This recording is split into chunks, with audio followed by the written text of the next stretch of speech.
अस्सलाम वालेकुम नाजरीन, आप देख रहे हैं KTV HD न्यूज़ और मैं हूं आपके साथ नीलम नवाब।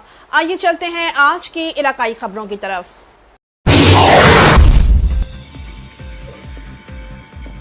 खबर शामिल करते हैं मुबारकपुर से। राव मोहम्मद नदीम की रिपोर्ट के मुताबिक बहावलपुर DPO सैयद मोहम्मद अब्बास के अहकामात थाना उच्च शरीफ पुलिस की शराब और मनशियात डीलर के खिलाफ बड़ी कामयाब कार्रवाई। 1.5 मिलियन से ज्यादा मालियत की इम्पोर्टेड शराब बरामद।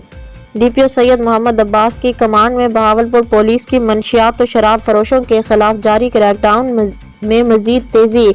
पुलिस थाना उच्च शरीफ ने खुफिया इतला पर शराब डीलर फहीम खान वल्द करीम नवाज के खिलाफ कामयाब कार्रवाई की। दौरान कार्रवाई मुलजिम के जेर सवारी गाड़ी से 1.5 मिलियन से ज्यादा मालियत की 120 इम्पोर्टेड शराब की बोतलें बरामद। दौरान तलाशी मुलजिम के गाड़ी से 2400 ग्राम चर्स भी बरामद की गई।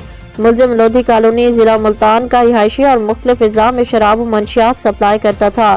पुलिस ने मुकदमा दर्ज करके मजीद तहकीकात का सिलसिला शुरू कर दिया।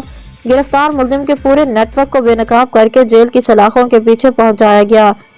बहावलपुर से नाजरीन, मजीद खबरों और अपडेट्स के लिए देखते रहिए KTV HD न्यूज़ पाकिस्तान।